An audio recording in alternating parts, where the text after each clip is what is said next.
Olá, pessoal, seja bem-vindo a mais um podcast para fazer direito. Hoje estamos com o Dr. Cláudio Afonso, que já é sócio de carteirinha, e na presença do Dr. Samir, o qual agradeço desde já, que é promotor de justiça, professor, e tem um currículo tão grande que eu vou passar para o Dr. Cláudio para complementar, porque senão vou me perder aqui.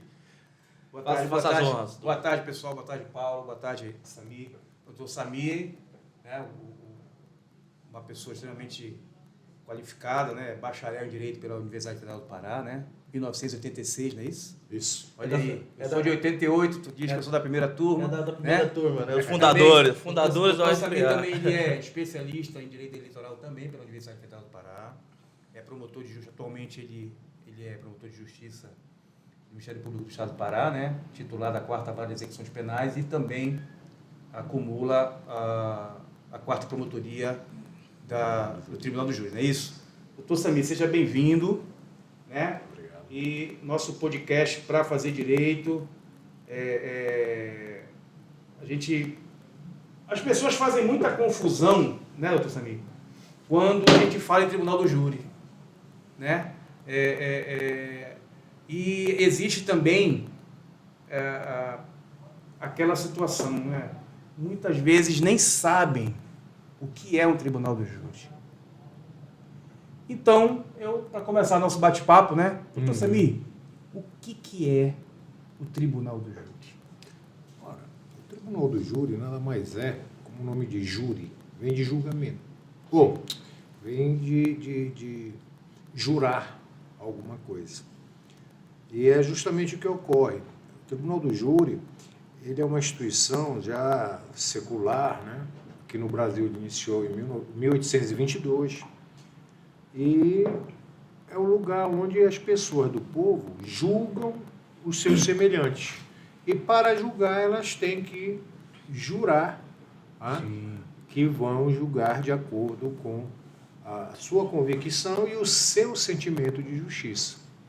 Né? Então, a população, cada um daqueles jurados, ele representa uma parcela da população, do estado, da cidade, do município. Né? Então, é o povo julgando, é uma forma da sociedade, de certa forma, colaborar com o Poder Judiciário e participar também, de uma forma bem democrática, dos julgamentos que o Poder Judiciário participa. Então, o Tribunal do Júri são 7 jurados, onde vão decidir a sorte daquele réu, vão julgar se ele é culpado, se ele é inocente, né? Se aquele crime está na sua forma simples ou na forma qualificada, caso seja um homicídio. E no final, dependendo dessa decisão dos jurados, o magistrado, que é o juiz de direito, irá elaborar uma sentença com base na decisão dos jurados. Esses jurados, doutor Samir, até uma curiosidade própria, eles são cadastrados no tribunal, é isso, ok? Não, na verdade, cada vara tem a sua característica própria. Por exemplo, na 4ª vara, o magistrado ele encaminha ofício para várias secretarias de Estado e pedindo a relação de funcionários, né? Então, esse listão é colocado numa planilha Excel e ele faz o sorteio, né, de 25 pessoas para compor, vamos dizer assim, o corpo de jurados daquela sessão. Por amostragem, né? Mas essas pessoas, Na então... verdade, o sorteio é feito pela planilha de Excel. Então, mas essas pessoas que estão ali listados, essas pessoas são todos funcionários públicos ou não? Hoje em dia, é uma situação. O Tribunal do Júri deveria ser a sociedade como um todo, não apenas funcionário público. Mas o que ocorre? O magistrado agora, por exemplo, ele tentou chamar, por exemplo, empresas privadas, pessoas que trabalham em empresa privada, para tirar desse foco de só o funcionário público que é jurado. Para ficar, parece como se fosse assim, uma compulsoriedade, uma obrigatoriedade do servidor público. Só que ele sofre muita resistência. As empresas não querem liberar funcionário. Entendi. Né? Para colaborar com a justiça nesse sentido. Jurado... Ele mandou para vários bancos pedindo a relação, mas ele sente essa resistência. Acaba que, quando é funcionário público, E ocorre repetição? é mais fácil de conseguir né? E ocorre repetição do jurado, a pessoa ser jurado em um processo, depois ser jurado novamente ou não? Tem alguma barreira? Não ocorre, quanto a isso? porque aqui na capital, pelo menos, é feito assim por período. O sorteio é por semestre. Então, por exemplo, ele já vai fazer agora, segunda-feira que vem, um sorteio, né? Já fez até intimação dos promotores, já fez intimação do defensor, que trabalha junto à vara, e da OAB, né? Para participar desse sorteio. Ele já encaminhou vários ofícios para secretarias de Estado, secretarias municipais, já tem um listão, né, das pessoas que trabalham nessa secretaria, já na planilha, e na segunda-feira ele deverá sortear 25, né, que vão compor o corpo de jurados da 4ª Vara Penal, e 40 suplentes. Por quê? Porque é muito comum essas pessoas pedirem desligamento. Ah, eu não posso, eu tenho um problema, eu tenho um problema grave de saúde, eu não tenho como ser jurado. Então, o juiz ele tem que ter muito tato para quê?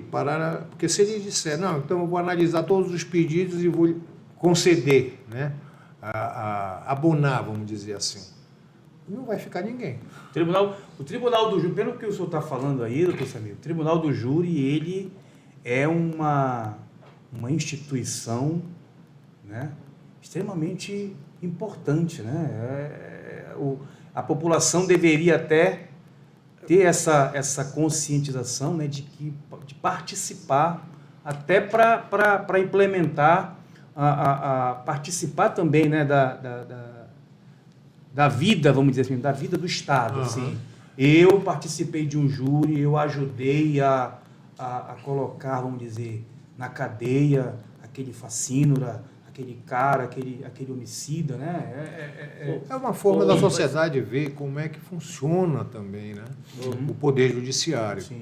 Muitas pessoas criticam muito as decisões judiciais, né? E quando a gente se depara com a própria população julgando, Sim. né?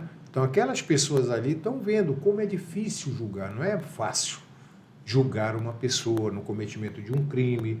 Grave, né? Para um promotor não é fácil pedir Até a condenação de alguém a uma pena máxima de 30 anos. Até porque você vai privar a pessoa do bem mais valioso que ela tem, que é o que eu digo sempre. A liberdade, né? Quando a tese do Ministério Público é acatada pelos jurados que o réu é condenado, o promotor não tem o que comemorar. Sim.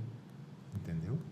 Por quê? Ao mesmo tempo que a sua tese foi vencedora, que você defendeu toda uma sociedade pedindo a condenação daquele indivíduo que ousou tirar uma vida de uma pessoa, ao mesmo tempo você sabe que aquele indivíduo vai passar um tempo segregado da sociedade, né? Vai ter o problema familiar dele. Então vai perder direitos, né? Quando diz assim, você ganhou o júri. Não, a tese foi vencedora. Quem ganhou foi a sociedade. Foi a sociedade, porque aquele indivíduo, em tese, ele não tem como ficar, conviver, pelo menos durante um bom tempo, em sociedade pelo crime que cometeu. Afinal de contas, ele tirou uma vida. E, doutor Samir, quais são os crimes? A pergunta que eu ia fazer. Né? Quais são? Quais são os crimes que são julgados pelo Tribunal do Júri? Olha, nós temos o crime de homicídio, né, com as suas variantes, homicídio simples, homicídio qualificado. Nós temos a instigação, o auxílio ao suicídio, o infanticídio e as modalidades de aborto.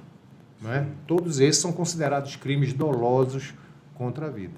Né? Tem que ser na modalidade... Aquele crime que teve a intenção, né, de ser cometido. Ou a intenção ou assumir o risco de produzir o resultado, que é o dolo chamado indireto. Né? Por que tem que haver dolo. O homicídio, por exemplo, culposo, aquele que é praticado por imperícia, negligência, imprudência, esse não é objeto de julgamento do Tribunal do Júri, é pelo juiz de direito. Só para o pessoal entender bem, por exemplo, um delito de trânsito, se ficar comprovado que houve a intenção ou que aquele condutor assumiu o risco de produzir aquele problema, ele pode ser julgado pelo Tribunal do Júri. Sim. Se ele for na imperícia, o cara ele não sabia dirigir direito, ou houve explodiu o pneu, ele perdeu a direção. Foi negligente, foi, né? Ou não, foi exatamente. Com a manutenção do veículo, Isso. isso aí configura um homicídio culposo. E o latrocínio, por que foge do tribunal do júri? Qual seria a justificativa doutrinária A disso? grande justificativa do latrocínio é porque ele se trata de um crime patrimonial. A intenção do agente não é matar, e sim roubar. A morte é consequência de um roubo. Então, a intenção do agente é roubar. Há muitas críticas, obviamente, a essa questão, né, do tribunal do júri. Muita gente diz, ora, como é que pode o latrocínio, que também envolve morte, não ser risco, né? também julgado pelo tribunal do júri? O porquê que o homicídio, que é um dos crimes considerados também mais graves, né, é julgado pela população, né? Então, nós temos críticas para todos os gostos em cima disso, né? Eu digo, o latrocínio não é por uma questão de política criminal, né? Que entendeu o legislador que o latrocínio deve ser julgado pelo juiz de direito. E a nossa Constituição, ela fala no inciso, salvo engano, 38 do artigo 5º, né, que o Brasil ele acata a instituição do júri, devendo a lei, então, estipular, né? E, no caso, foi estipulado crimes dolosos contra a vida. E esses crimes dolosos contra a vida são os que eu já falei, o homicídio, instigação ao suicídio, infanticídio e as modalidades de aborto. Porque pela colocação, quando fala de crime de trânsito, aí fala essa pessoa agiu na imprudência ali e cometeu o crime, ele pode ser julgado pelo tribunal do júri, ok? Sim. Ok. Então, se a pessoa vai fazer um assalto, ela também foi uma coisa de imperícia, imprudência, alguma coisa que ela sacou uma arma e atirou. Então, por que não tratar da mesma maneira os dois crimes? Porque no caso lá, ele vai ser direcionado para um juiz de direito e não para um júri popular, né? Uhum. Juiz É singular, estranho, né? É aquela estranho história. porque é o seguinte, é a mesma situação mas eu e entendi. colocado em situação... Eu já vi. Mas eu entendi o que o doutor Samir falou, é porque quando tu falas em assalto, é patrimônio. Mas a questão, quando É, você fala vai- de vai da trânsito, intenção é da crime de gente. trânsito. Entendeu, né? Nós tivemos um crime muito rumoroso aqui no Estado, Entendi, não, tá certo. que gerou uma grande dúvida, inclusive dentro do Ministério Público, na própria polícia, na época, porque, a princípio, as pessoas teriam matado para subtrair uns cheques dados em garantia, né? Só que depois foi se observar que os tanques para colocação de corpos das vítimas que foram jogadas na Bahia já tinha sido preparado. Então, ali você observa, eles podem ter tido a intenção da subtração, mas a morte já Era o requisito. era primordial. A morte não era... Não A morte teria já sido uma estava consequência, encomendada né? ali. Era o requisito. Entendi. Não, entendi. a morte era o que eles queriam. A morte era prevista. A morte E, era obviamente, se prevista. pudesse subtrair os cheques dados em garantia, então, ali ficou caracterizado o quê? O homicídio. Uma coisa que eu vou A morte já estava Uma pergunta, programada. Uma pergunta diferente do acadêmica. latrocínio. Mas seria aquela coisa, eu vou matar a pessoa. mas Agora, aí, Uma se pergunta coloca- acadêmica, uma pergunta acadêmica. Pois não. Latrocínio, o tipo penal do latrocínio é o roubo seguido de morte. Tá? Não é morte seguida de roubo. E se eu mato para roubar? Seria essa questão, né? Né? Aí é isso Bom, aí, você né? tem que observar, por exemplo, nesse caso que eu citei, Sim, é esse aqui, eu acho esse. que você já sabe qual é o caso, Sim. né? Na verdade, eles não mataram para roubar.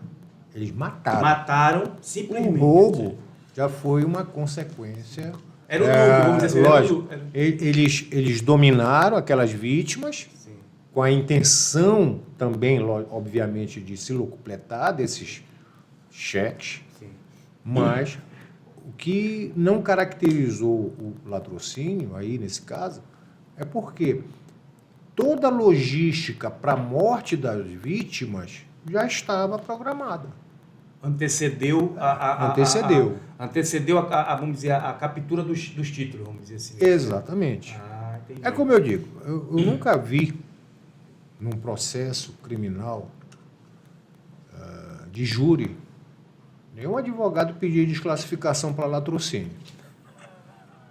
Por quê? Essa que seria a Porque pergunta. se for desclassificado para latrocínio, quem vai julgar é um juiz de direito, Sim. que já tem um conhecimento técnico, jurídico a respeito do assunto. O júri, uma das grandes críticas é porque a maioria, e a grande maioria dos jurados, é muito difícil você ver um jurado que sentou num banco de uma faculdade de direito. Então, ele não tem o conhecimento jurídico para julgar. Muitas vezes São ele nem- pessoas do povo que julgam pela íntima convicção e o seu próprio sentimento de justiça. Sim. Então, teoricamente, seria melhor ser julgado pelo júri popular do que por um juiz de direito. Teoricamente, sim. Teoricamente. É aquela história, né? O julgamento, na essência da instituição Tribunal do Júri, o julgamento ele é mais por convicção do que por conhecimento técnico. Né? Até porque É mais pelo o júri, é mais pelo que o jurado acredita. ele tem alguns princípios e um deles é a amplitude de defesa. Ora, quando você fala em ampla defesa, você está falando de teses jurídicas. Sim. A partir do momento que o júri ele tem por princípio a amplitude de defesa, você ultrapassa argumentos jurídicos. Você pode se utilizar, por exemplo, de argumentos para tocar no emocional dos jurados, o que é muito usado. Sim. Entendeu? Aqueles- Então, é muito mais... Ampla O nome defesa, já né? diz, é amplitude, é muito mais... Desculpe a retórica, né? a ampla São aquelas posturas teatrais que a gente vê, né? Exatamente. Tanto mais do advogado de defesa do que da acusação, né? Mas que também tem, né? Tem artista dos dois lados, doutor? Eu acredito que sim, né? Agora, uma outra Mas, na pergunta. verdade, ali, eu digo sempre, e eu atuo muito com um grande defensor, que é um grande amigo meu, que é o doutor Alex Noronha. É um tribuno de escola, excelente tribuno, doutor. E nós somos amigos. Agora, nós sabemos diferenciar. Né? Separar o O que é joio do tese trigo, né? jurídica, obviamente que eu vou defender minha tese com afinco, porque eu me convenci, né, do que eu estudei no processo. E, de igual forma, ele. Né? Em direito, ele é muito interpretativo, né? Até mesmo no processo. Tá? Agora, a gente discute ali, mas depois, né, a amizade continua. Não é porque você está defendendo, É que nem briga de pelada de futebol. defendendo né? uma... É que nem briga de pelada de futebol. Até- né? Exatamente. Até porque também o promotor, nesse caso específico, não tem que pedir a condenação. Ele pode pedir a absolvição. Pode. Se ele estiver convencido disso. É o que eu digo Ou seja, sempre. Porque dá aquela impressão que o promotor está ali simplesmente para acusar. É, o doutor Não, Samir ele até- vai analisar a situação. No O processo. doutor Samir até me relatou umas duas situações que ele viveu na vida profissional dele, no ministerial, né? Do parquê, exatamente nesse sentido aí. Entendeu? Ele se convenceu da inexistência de culpa do acusado e pediu absolvição. O juiz é que digo estranhou, né, sempre. doutor? Agora indo, Isso, na verdade, foi o arquivamento que eu pedi no interior ainda, quando eu trabalhava no interior. Mas o que eu digo é o seguinte, o promotor de justiça, muita gente diz, é o órgão acusador. Não, ele é o promotor de justiça. Ele deve acusar a partir do momento que ele estudou aquele processo, que ele viu provas da culpabilidade do réu e ele se convence dessa culpabilidade. Eu, por exemplo, já subi várias vezes à tribuna, aqui na capital, para pedir absolvição. Porque eu li aquele processo, vi o inquérito policial que acompanha e não me convenci daquelas provas. Ou me convenci das provas e reconheci, por exemplo, uma legítima defesa. Né? O grande X da questão do processo do Tribunal do Júri é que ele tem duas fases distintas. A primeira é o chamado juízo de admissibilidade, é onde se vai averiguar indícios, meros indícios de autoria e de materialidade, para que então o juiz faça a chamada sentença de pronúncia. Ele vai pronunciar o réu. O que é isso? É encaminhar o réu a julgamento pelo Tribunal do Júri. Porque ali ele se convenceu que há elementos, né, de que, primeiramente, ocorreu um crime doloso contra a vida e que há indícios de autoria e de materialidade. Então, muitas vezes, Por exemplo, eu que tenho, eu atuo no júri, mas a minha função principal é promotor de execução penal, onde eu sou titular, é a 4ª de execuções penais. Eu estou atuando nessa vara, na 4ª vara, porque não tem promotor titular, então eu estou acumulando, né, na vara do júri. Então, muitas vezes, eu vou fazer uma sessão do Tribunal do Júri, já pronta, o processo, o réu pronunciado, e quando eu vou ler aquele processo, eu não me convenço da culpabilidade do réu. Sim. Ou por insuficiência de provas, ou porque eu reconheço que o réu agiu em legítima defesa. Então, eu digo sempre que no Tribunal do Júri são 2 partes, mas o Ministério Público é uma parte especial. Porque ele tanto pode pedir a condenação, quando ele se convence, como ele pode pedir também a absolvição. Sim. O próprio nome diz, vários, né? Promotor de justiça. Promover a justiça, né? Já a defesa, ela está ali para defender, fazer a defesa técnica do réu. Sim. Muitas vezes com base na defesa pessoal do réu. Quando o réu faz o seu interrogatório e resolve falar sobre o que aconteceu, né? Ele está fazendo ali a sua autodefesa, mas obrigatoriamente tem que ter a defesa técnica dele. Então a defesa, ela não pode jamais pedir uma condenação do réu a uma pena mais alta da que ele está sendo acusado. Sim. E logicamente que defender não é só pedir absolvição. Defender é pedir uma redução de pena, é pedir a aplicação de uma causa de diminuição de pena, né? Como privilégio, né? O recurso, quando o réu mata por injusta, sob violenta emoção, logo em seguida injusta provocação da vítima. É um chamado privilégio, né? No crime de homicídio. Isso aí também é defender. É aquela famosa teoria do nexo de causalidade. Né? Se o cara não tivesse provocado, exatamente. O cara não teria Só feito... que não isenta de pena, mas sim. Dá direito a ele uma redução. Né? A defesa pode também... pedir a retirada das qualificadoras. Né? Tem até uma tese, né, do professor Edmundo Oliveira, da vitimologia, né, que é quando a vítima ela provoca a ação do agente, não é isso? Tem uma, mais ou menos assim? É o privilégio. Seria a situação do privilégio, quando a vítima provoca o réu e ele, sob o domínio, tem que estar dominado pela violenta emoção e agir logo em seguida a essa provocação. Não vai isentá-lo de pena, mas ele vai ter direito a uma redução.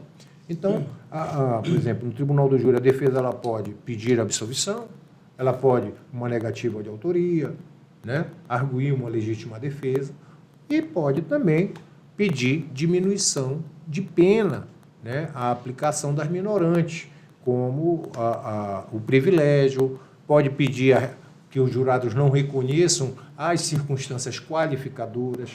Por quê? Nós temos o homicídio previsto no artigo 121, que é o homicídio simples, na modalidade simples, que impõe uma pena de 6 a 20 anos. Só para o pessoal entender melhor, doutor Samir, qualificador é o que piora, né? Na verdade... É o que deixa ficar mais grave. Na verdade, o Código Penal ele tem uma certa incorreção. Ele fala do homicídio qualificado. Quem ouve isso pensa, pô, o que foi? O homicídio de qualidade. Se elevou? O que houve? Não se elevou o homicídio. Na verdade, o que qualifica é a pena. Qualificar é elevar. Sim. Né? Se você fez o ensino médio fundamental, na nossa época era primeiro, segundo grau. Científico, né? Primeiro científico. Aí fez vestibular, entrou numa faculdade, você está se qualificando, né? Aí depois faz uma especialização, um mestrado, está se qualificando. No crime de homicídio, as qualificadoras, na verdade, o crime continua sendo homicídio. O que qualifica? A pena. Porque o próprio legislador, em virtude da presença daquelas circunstâncias qualificadoras, tais como motivo torpe, motivo fútil, né, para ocultar, ainda na fase de motivo, né, que são as subjetivas, qualificadoras subjetivas, para ocultar um crime anterior, quando o réu mata uma testemunha, por exemplo, né? Sob emprego de veneno, fogo explosivo. Quando não permite... E o feminicídio hoje entra como isso? É uma das qualificadoras. Ela é bem objetiva. E o que É uma seria o circunstância- feminicídio em si? Quando entrega É as quando a informações para o morte da jurado? mulher ela é praticada em situações de violência doméstica familiar. Né? É uma companheira que é assassinada, é uma namorada que é assassinada pelo namorado, é a mulher, a esposa. Pela própria qualidade de ser mulher, né? Pela sua Já que eu- É porque situação de mulher. Já que eu fico pensando nisso, é por causa da seguinte conjuntura. Isso deve gerar um grande debate na hora da apresentação, lá, tanto da defesa quanto da acusação, né? Para se qualifica ou não como feminicídio. Entendeu? Se teria esse vínculo ou não, se seria um crime comum entre um homem e uma mulher, ou se não, se é o feminicídio. Porque tudo hoje, pelo menos pela mídia e redes sociais que a gente acompanha, todos os crimes que vai de encontro à mulher, eles já colocam como feminicídio. Eu acho que Como se fosse uma existe banalização. uma... Desde que seja nessa situação, né? Que foi em razão da qualidade dela de mulher. Né? Mas, por exemplo... Tu não tem essa percepção, não? Mas- Que hoje parece que Sabe todos que- os sabe crimes que contra a isso mulher... Numa são do briga de feminicídio. bar, por exemplo, que alguém vai e acaba matando uma mulher que nem não convivia, não tinha relacionamento. Era simplesmente uma cliente. Isso não é feminicídio. Tá. Então, mas é porque sabe por quê, é muito Paulo? subjetivo. É, Eu penso eu até, isso até me causou agora aqui uma dúvida, que deve ser também a dúvida do pessoal daí que está assistindo o nosso podcast. É a diferença, por exemplo, o senhor falou do crime contra a mulher em situação de violência doméstica, né? Isso não se confunde com aquele chamado crime passional? Porque as pessoas podem confundir, né? Via de regra. Via de regra, seria a mesma coisa. O crime passional, então, é quando está nessa A circunstância. gente caracteriza o feminicídio. Seriam outros características, mas é porque eu penso... Ou em razão da situação de mulher dela. Sim, Né? sim.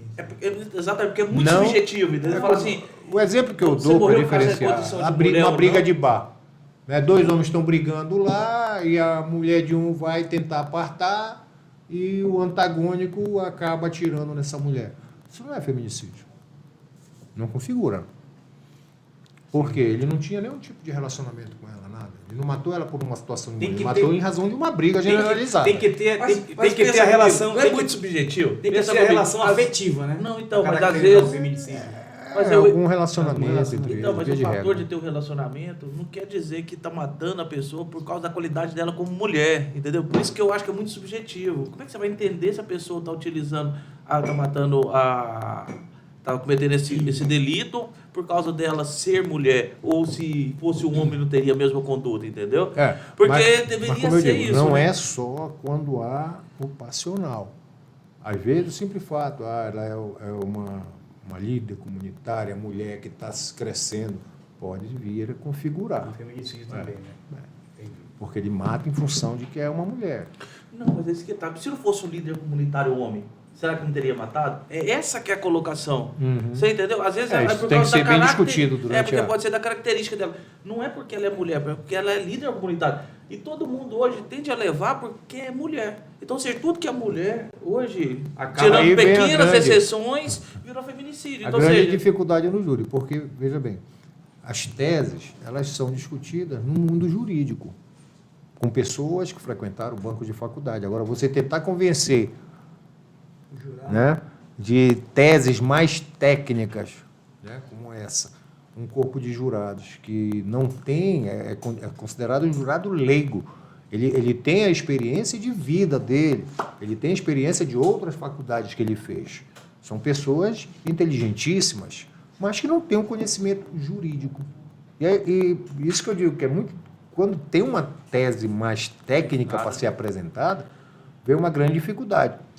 Né? Então, você tem que apresentar de uma forma mais amena possível para que aqueles jurados consigam entender o que você está Compreender, né? falando, Exatamente. compreender. É porque, numa análise assim, minha subjetiva mesmo, eu percebo que eles colocaram, como diz o Cláudio, tudo no saco só, tudo que é crime contra a mulher, colocaram como feminicídio, e pequenas exceções, como o caso narrado, que não é. Entendeu? Ou seja, Hoje quando mesmo. deveria ser o oposto, né? O Hoje mesmo eu deveria fiz ser o uma audiência de um feminicídio, que foi o companheiro matando a sua companheira. Está bem caracterizado aí. Aí não tem que se debater, né? Tem uma outra pergunta agora, que a gente escuta muito, fugindo um pouquinho já dessa parte do Tribunal do Júri, que ficou muito bem explicado. O doutor Samir é um cara muito... Professor, né? Gente boa. Mas é assim, a gente ouve muito de forma até recorrente, né? A polícia prende e a justiça solta. O juiz solta, né? A famosa audiência de custódia, que a gente foi lá no Pacto de São José, depois veio aquela resolução, se eu não me engano, 213, né, do CNJ, e implementou aqui no Brasil. Essa audiência de custódia, doutor Samir, ela não acabou trazendo uma sensação de impunidade, assim? A gente tá querendo aqui a sua visão, entendeu? Macro, não é a visão micro da coisa, é a visão macro, porque assim, a gente vê o pessoal falar, pô, a polícia prendeu, o juiz foi lá na audiência de custódia e soltou, né? Aí vem aquela questão dos direitos humanos, que todo mundo tem que ser, todo para ser levado à cárcere tem que ser primeiro ouvido pelo juiz. E aí? Na verdade, isso logo no início das audiências de custódia, talvez tenha trazido essa sensação, né, de segurança, impunidade. Né? A gente sabe que no direito penal, principalmente no direito penal, tem algumas teorias que eu particularmente não concordo. E, inclusive, eu posso até dizer por quê. Né? O garantismo. Ora, eu entendo como garantismo você garantir toda a dignidade da pessoa humana, né? Garantir que aquele acusado tenha direito à sua ampla defesa, garantir um cumprimento da pena de forma digna, como hoje, né? Depois eu posso até falar sobre isso, sobre a mudança do sistema penal aqui no estado do Pará. Mas o que eu posso dizer é o seguinte: eu atuo na execução penal mais ou menos desde 98. E nós tivemos uma introdução de uma lei, que é a Lei dos Juizados Especiais Criminais, que considerou alguns crimes como de menor potencial ofensivo. Então, esses crimes já automaticamente já não levavam basicamente ninguém à prisão. Saíram do sistema do Código Penal e foram para o... Não, eles estão do Código Penal, mas a lei que se aplica é a Lei dos Juizados Especiais. Como se Como ela aí tivesse pode criado ocorrer uma transação penal. Por causa da pena máxima, Sim, né? sim. Então, já houve uma gama de crimes que afastam a possibilidade de uma prisão. Né?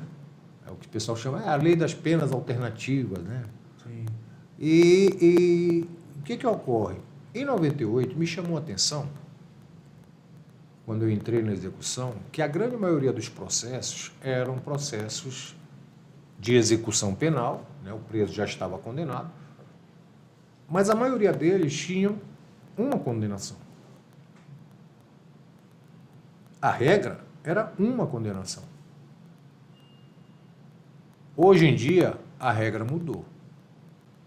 A regra é mais de uma condenação. Por quê? Começaram a aplicar em todos os sentidos, né? A pessoa foi presa em flagrante delito com um crime bárbaro, por exemplo, um roubo, um latrocínio. Ora, eu tenho visto na execução, quando você vai escutar um preso numa audiência de justificação, vamos dizer, um preso que progrediu para o semiaberto, ele fugiu. Então vai ser analisado aquela fuga dele e ele podendo regredir de regime, voltar para o fechado. Mas para voltar, obrigatoriamente tem que ouvir o condenado. E me chama muita atenção a ideia do preso com relação a um instrumento que o coloca em liberdade, o alvará de soltura. Muitos presos entendem que o alvará de soltura, aquela bronca já resolveu. Entendi. É a liberdade plena. Então, o que ocorre? Na justiça, desde que eu entrei no MP, entrei em 1990, havia uma precaução grande para presos, para pessoas presas, processo de réu preso. Ora, processo de réu preso, até o inquérito corre mais célere. O prazo é reduzido. O oferecimento da denúncia pelo Ministério Público é reduzido. E, obviamente, que a tramitação processual tem que ser também reduzida, porque a pessoa está presa.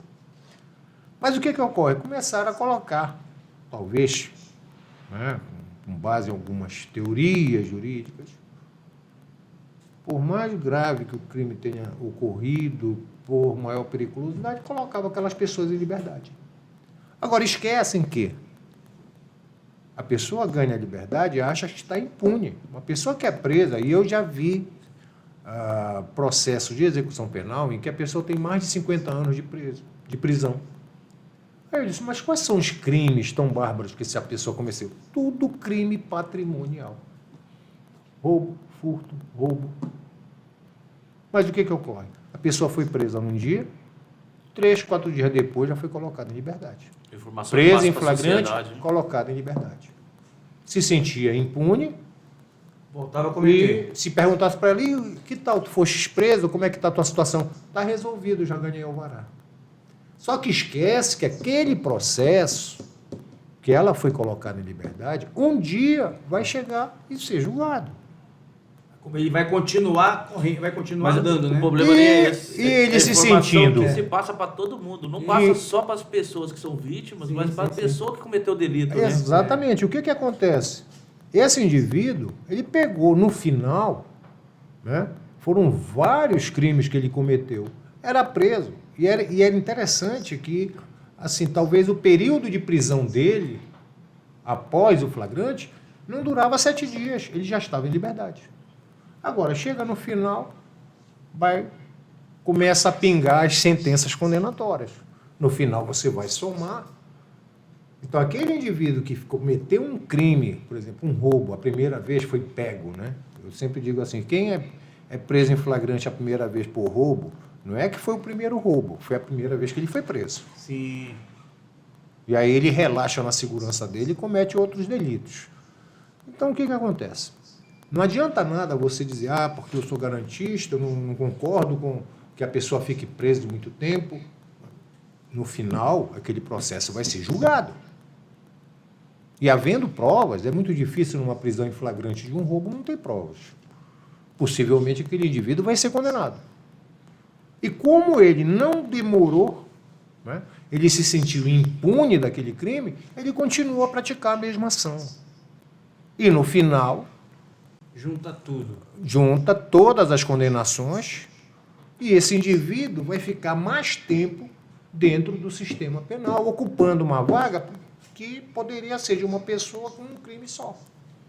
Tu acredita isso, então, que esse lapso temporal, né, que ocorre desde do litígio, do flagrante delito dele ali, até a punição de fato, isso gera outros delitos e Sim. agrava toda a situação também do sistema Do carcerário. condenado. Exatamente, essa ideia de que, porque eu não concordo com a prisão, tem que,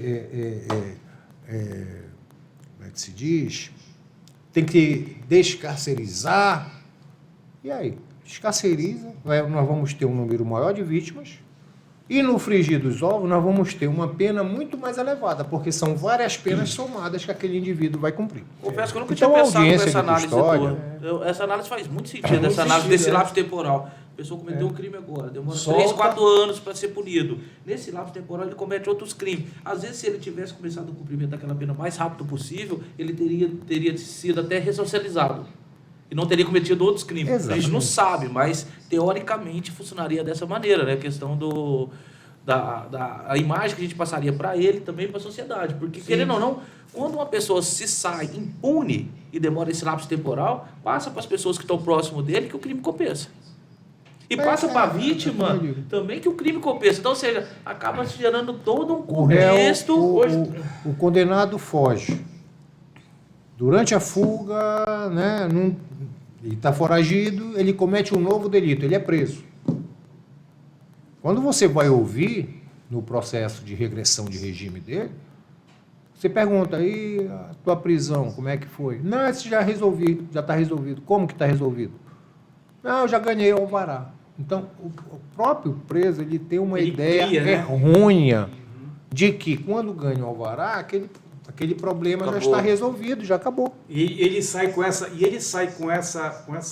esse sentimento da audiência de custódia. Hoje em dia nós temos a audiência de custódia, né? E, como eu disse, logo no início houve essa sensação de impunidade, mas hoje eu já vejo os juízes tendo um pouco mais de precaução quanto a isso. Né? Não, Ora, o juiz ele pode relaxar um flagrante numa audiência de custódia, porque na audiência de custódia é tão somente o direito dado ao réu, né, à pessoa privada de liberdade, de se, digamos assim, ter um juiz analisando se a sua prisão foi legal, se não foi legal, se ela sofreu abusos ao ser presa, se ela sofreu torturas. É levado em consideração a questão dele nunca, por exemplo, o cara nunca foi preso, aquilo ali é a primeira situação que ele está... Acho que depende muito, Tudo, né? né? Aí você tem que fazer uma somatória. Sim. A primeira vez, qual o tipo de crime, Sim. né? Porque tem gente que nunca cometeu crime, mas Quando comete... pode fazer uma atrocidade de uma hora para outra, na primeira demonstrando ele já vai... uma ultrapassa periculosidade todos os- elevadíssima. Depende muito do crime que está sendo imputado a ele. Então, hoje, numa audiência de custódia, o juiz pode relaxar o flagrante, pode conceder liberdade provisória, pode transformar o flagrante em preventivo, né? Pode substituir a prisão por outra medida cautelar, como uma prisão domiciliar, monitoramento eletrônico. Então, já vamos dizer assim, eu acho que o mundo jurídico já passou a se habituar mais, né, com as audiências de custódia. No início, todo foi um sobressalto para várias entidades, né? Não, Porque, quer dizer que vão colocar agora todo mundo em liberdade, de uma a hora minha- para outra, sem critério? Não. O a que minha se tem pergunta- visto, eu já participei de algumas, não aqui na capital, mas até no interior, que às vezes a gente vai acumular no interior, e eu participei de algumas. Eu vejo os magistrados sempre analisando, com muito critério, né, se há os requisitos necessários para transformar aquele flagrante em prisão preventiva.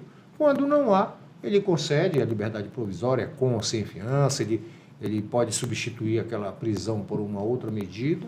Eu acho que hoje a audiência de custódia, ela, como se diz, veio para ficar, né? Já ficou. Era necessário também, né? E hoje,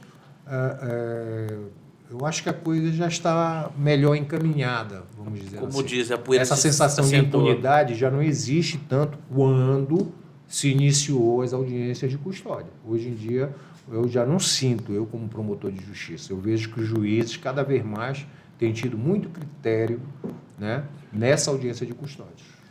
Doutor Samir, Diego.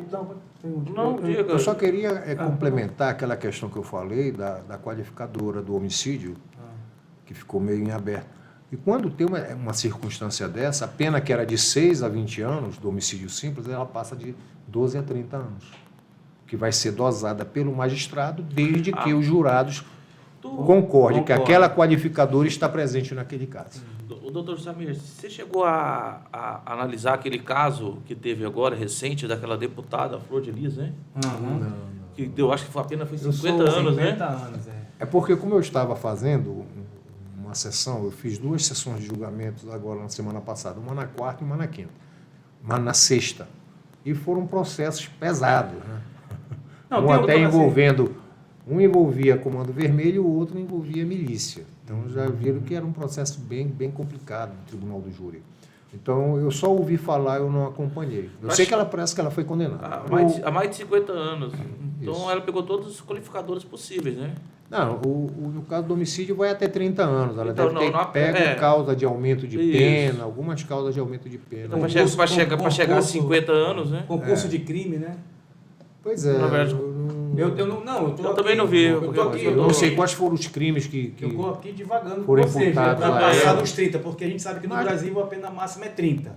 pegou 30, pegou 50, né? Pegou Foi 50. 50. Se eu não me engano, o fato da pessoa ser idoso já tem uma causa de Ele aumento. era marido Agora dela, ele né? A é vítima era marido dela. Aí vem as circunstâncias agravantes de pena. Tem E envolvimento- tem causa de aumento de pena também, salvo engano, do Motivo parágrafo fútil.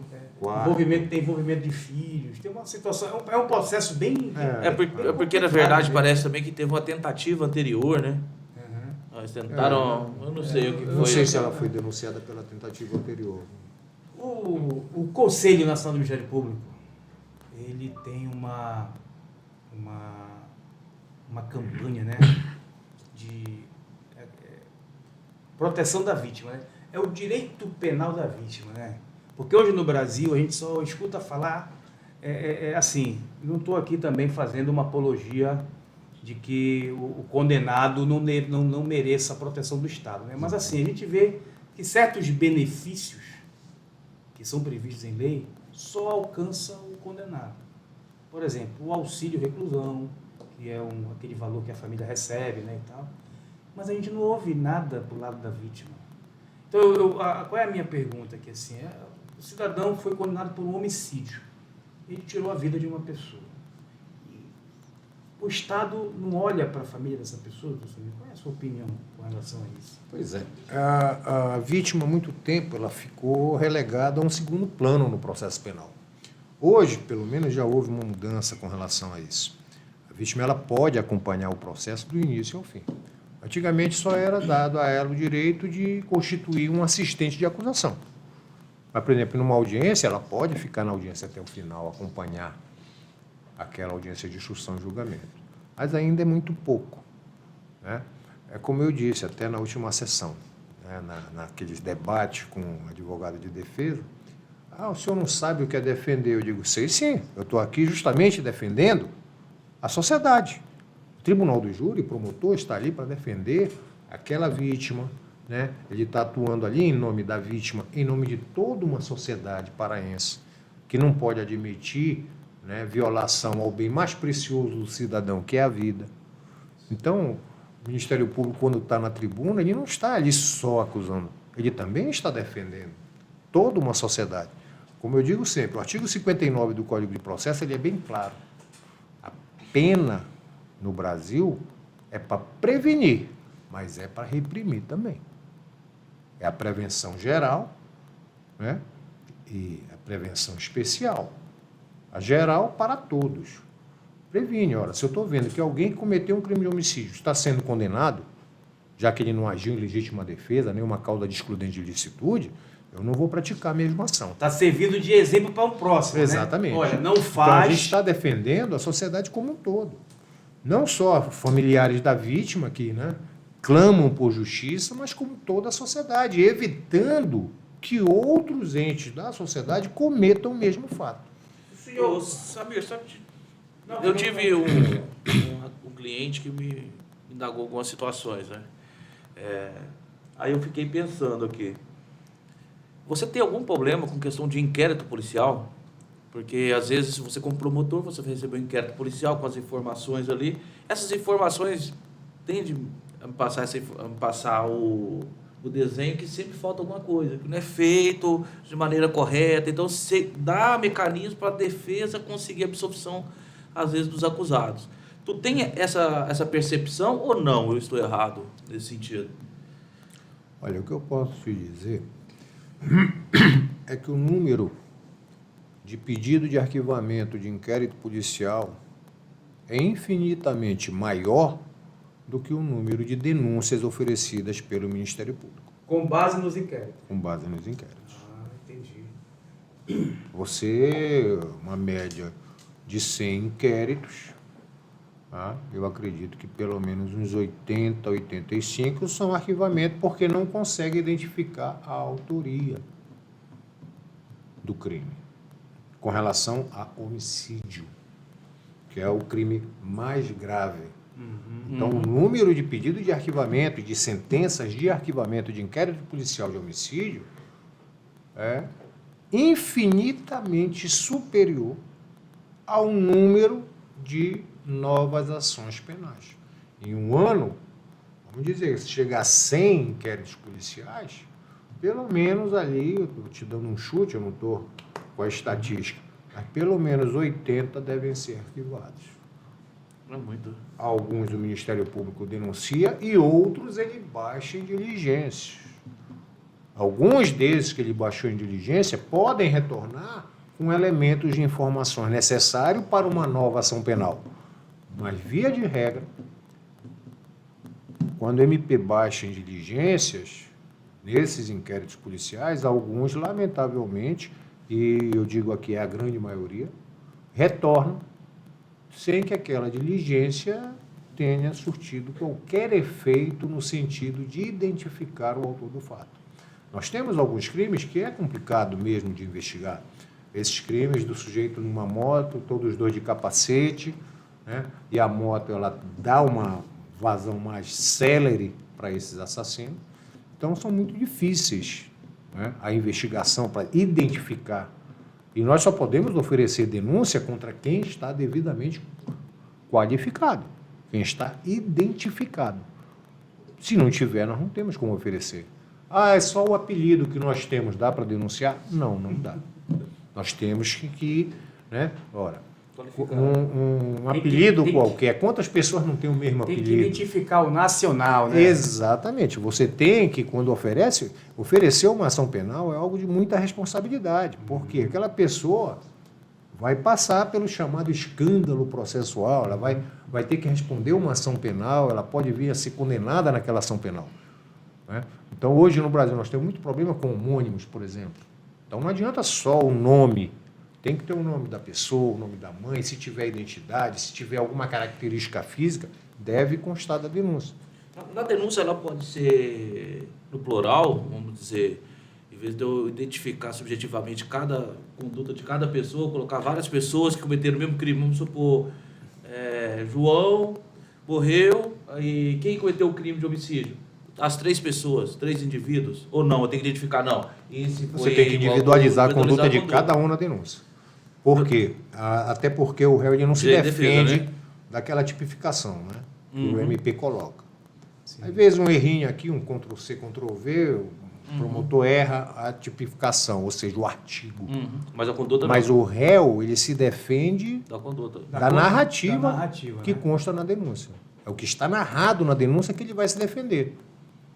Entendeu? Não, mas eu entendi a pergunta do Paulo. Então você tem que individualizar a conduta de cada um. João fez isso. Exatamente. Pedro fez aquilo. A denúncia genérica ela pode ser muito bem rejeitada pelo magistrado, por inépcia, já que não individualiza a conduta.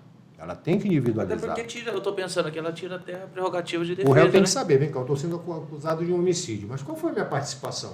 O promotor tem que dizer na denúncia. Eu atirei. O réu fulano não atirou, entretanto, também desceu armado para garantir, né, que aquele crime ocorra. Tem que individualizar. O que a gente vê muito também, doutor Samir, nessas imagens na internet, até mesmo em reportagens na televisão e tal, por exemplo, assim, o senhor falou também do motoqueiro, dois de capacete, né? Isso. Normalmente um desce, o outro fica na moto, mas às vezes os dois descem. Aí a gente vê que, de repente, eu até vi isso um tempo atrás, o cidadão reagiu. Na hora que ele correu, um deu a rasteira. Um dos dois deu a rasteira. Ele não fez nada no cara, ele só deu a rasteira, mas o outro veio e deu um tiro. Aí essas condutas têm que ser individualizadas. Tem que ser individualizadas. Até porque nós temos a coautoria. Todos foram coautores do mesmo crime. Sim. Agora, em algumas situações, nós temos, por exemplo, menor participação. Entendi. Em que há uma redução de pena, uma minorante, para aquele que participou de uma forma... Contribuiu menos, João só deu a rasteira. Vamos tentar trazer um mas fato aí real. Uma situação dessa depende muito do fato concreto, tá? Um fato real, aquela do... Vamos trazer primeiro aquela da deputada aí, né? Aquela deputada que sacou uma arma e teoricamente correu atrás. Deputada Carla Zambelli, né? Naquele caso específico, vamos supor, no primeiro momento ela poderia estar inibindo algum tipo de violência contra ela, quando ela saca a arma. Mas a partir do momento que ela corre atrás da pessoa, ela estaria cometendo um crime pelo excesso? Porque a finalidade ali do porte de arma dela ali era de fato inibir qualquer tipo de ofensa à sua dignidade, ao seu físico. Dela, né? Então, ou seja, porque eu estava pensando, quando eu estava vindo para cá, uma pessoa me questionou. Tem que saber se ela deu ordem de prisão para a pessoa, né? Mas eu não sei, mas a pessoa correu, né? Ela teria o direito de correr atrás dela? É bem estranho, não? Como se diz, você não vai dar ordem de prisão com uma pomba da paz na mão, né? Uma flor. Uma flor. Mas e o fator dela correr atrás? Eu entendi. Até essa parte, muito assim... das circunstâncias, né? Eu vi o que foi postado pela internet a respeito disso, né? Mas... Mas eu Tem tô que citando. ser bem investigado a coisa, Eu tô citando um exemplo, não dar mas uma não opinião. questão política, entendeu? Não, sim. É mais para a colocação da questão do excesso. Vamos supor, tem muita gente hoje que tem porte de arma, aí numa situação semelhante, como que ela deve agir? Porque, ao meu ver, dependendo, você pode ir por excesso, né? Vamos supor, a Mas, pessoa Paulo, chegou, você conseguiu conter aquela injusta agressão e depois você poderia procurar uma delegacia, alguma coisa, prestar uma queixa. E Olha, não por exemplo, necessariamente se correr ela deu atrás da ordem de pessoa. prisão, eu entendo que... Né? Mas olha, e Paulo, essa questão do excesso aí, doutor Samir, me ajude se eu estiver falando alguma Não, besteira. pode falar só com relação a isso. Pode balançar a cabeça se eu estiver falando uma bobagem aqui. É. Essa questão do excesso, ela é muito delicada, porque, por exemplo, a gente aprende na academia que a legítima defesa, por exemplo, o cara vai ser... meio necessário. o cara vem de lá com uma barra de ferro, eu tô aqui com uma arma. Aí existem teorias, né? Uma teoria clássica que só 2 tiros, né? Seriam 2. O terceiro já seria excesso. Não é verdade? Mas você dá um tiro no meio da testa da criatura, não caracteriza o dolo? Porque ninguém consegue... Se a pessoa vier com Não. uma arma para cima de você, Não, eu sei, e doutor. você puxa sua arma Mas e dispara na cabeça dela, não, mas imagina assim, legítima mas defesa. dá, porque assim, a gente vê É porque no exemplo dele seria a pessoa vir com a faca. nas técnicas de tiro, um tiro no meio da testa, a pessoa tem que mirar. Dificilmente uma pessoa saca uma arma, tira mas e pum. Entendeu como é que funciona? Mas no susto, você não vai poder comprovar se a Não, pessoa teve eu- intenção, né? A pessoa, a eu tô defesa aqui- dela vai eu falar tô- o seguinte, eu tô foi aqui- sorte. Eu tô aqui criando um problema pra Então, gente. não, mas aí se você for ver, Entendeu? vou colocar Uma coisa como eu digo é o sorte. seguinte, quem nunca passou por uma situação dessa não sabe como é. É verdade. Eu nunca fui assaltado, mas eu já tive situações que eu escapei de um provável assalto justamente por estar armado. E o ladrão perceber que eu estava armado e no dia, né, ele viu e saiu. Eu tenho muita preocupação, por exemplo, com os policiais militares, por exemplo. Todo mundo critica, às vezes, quando o policial militar refrega com um bandido e ele acaba matando o bandido. Bom, primeiro, ele é bem mais preparado que o bandido. Com certeza. Mas, senhores, alguém já brincou de airsoft? Já. Já? O Abel tá rindo ali. Pois é, eu já brinquei também. E eu confesso aos senhores que ali, naquele jogo, né, que é com arma, com uns balinzinhos Sim, de plástico uma bala de até, que plástico. não mata ninguém aquilo, mas ninguém quer ser atingido, porque se você é atingido, você sai do Faz jogo. o jogo, exatamente. Não é isso? Sim. E tem certos momentos que você fica até nervoso ali, né? Porque você está meio acuado, tem 2, 3 vindo e você está sozinho em determinado local. Agora imagina quando se trata de bala, de projétil, de arma de fogo. Verdade. Sua vida, hein? Não é? Sua vida A tá em tua jogo. vida está em jogo. Então, a questão da legítima defesa, o indivíduo que está armado, aí vem outra pessoa já para, né, numa agressão atual ou iminente, na iminência de uma agressão, ela tem todo o direito de se defender. A mesma coisa dos policiais militares. Uma vez eu fui indagado, doutor Não Samir. é fácil você participar, por exemplo, está atrás de alguém, né? Ele entra, ele Tá foge dentro da para o câmera. meio do mato. Eu pergunto, ele está armado. Entre no mato. Né? Não é É fácil. verdade, é verdade. Eu estou lhe falando isso porque no início da minha vida profissional, eu cheguei a advogar para algumas empresas de vigilância patrimonial. E os treinamentos, a gente era muito indagado assim, eu posso usar bala Holly Point, né, que é aquela bala Dundum? Existe um comentário dizendo que quando você usa essa bala, caracteriza o dolo, a intenção de matar, porque é uma bala, é uma munição especial, tá entendendo? Mas a bala é pra matar, independente do formato Não, dela, mas né? é porque assim, porque existem algumas situações, por exemplo, a munição convencional, ela tem muito poder perfurante, mas se ela não atingir nenhum órgão vital, você só vai ter aquela lesão, não é verdade? Mas essa bala dum-dum, que o pessoal chama popularmente, né? Ela tem um alto poder de destruição. Aí uma vez um vigilante me perguntou, mas aí, doutor, eu posso colocar? Porque às vezes a gente atira no cara e o cara é grande, a bala passa por ele e não para. Ele vem para cima da gente. É aquela história que você estava falando do excesso, né? Do excesso, na legítima defesa, por exemplo. Sim. Às vezes a pessoa agiu em legítima defesa, atirou umas 5 vezes na outra. Houve excesso aí? Depende do caso concreto. Sim, entendi. Ora, a pessoa está vindo com uma faca na minha direção, né? Na direção de uma pessoa. Aí a pessoa se defende e dá um tiro. Acerta a pessoa, mas ela continua indo na direção dele. E aí? Muitas vezes não tem... Tem pessoas que falam que tem que atirar na perna. O conceito, Como é que você vai ter tranquilidade de atirar numa perna da pessoa vindo o conceito de legítima defesa, você tem que levar esse conceito para o caso concreto. Sim. Quem usando dos meios necessários, moderados e moderados, repele injusta agressão atual e iminente. Você tem que usar dos meios necessários. Pô, o cara vem com uma faca. A pessoa está com um revólver, ela vai usar o que ela tem para se defender.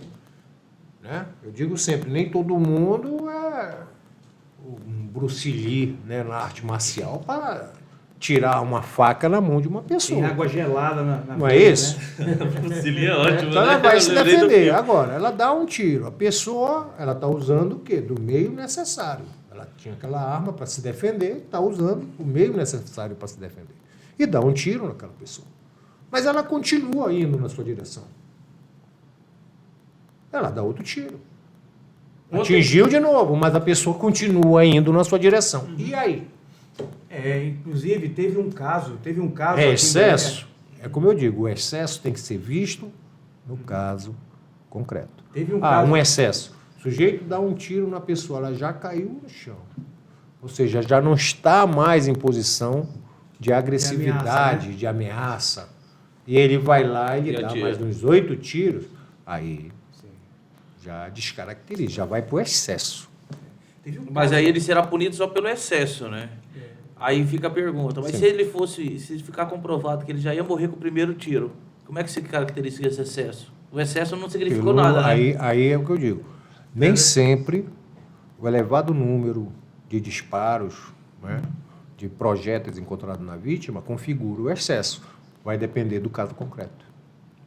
Próprio exame. Não, mas eu falo, doutor Samir, é o seguinte, na questão da análise, porque vai analisar para penalizar o excesso, né? O que foi excesso vai ser penalizado, ok? Mas aí a pergunta fica o seguinte, você deu um tiro na pessoa, essa pessoa já está vindo a óbito. Você chegou e deu mais 4 tiros. Então esses 4 tiros seria irrelevante, porque ele não iria levar essa pessoa à morte. Então, seria retirada essa conduta, esse excesso ou não? Ele será punido também pelo excesso? Porque o excesso não iria causar efeito nenhum. Ele tem que ser punido pelo excesso, mas quando ele age com esse excesso. Agora, veja bem. Mas o excesso você tem que analisar, eu sempre digo que tem que analisar o caso concreto. Por quê? Você exigir de uma pessoa que nunca passou por uma situação dessa, que ela tenha um controle, ela está com uma pistola. 18 tiros.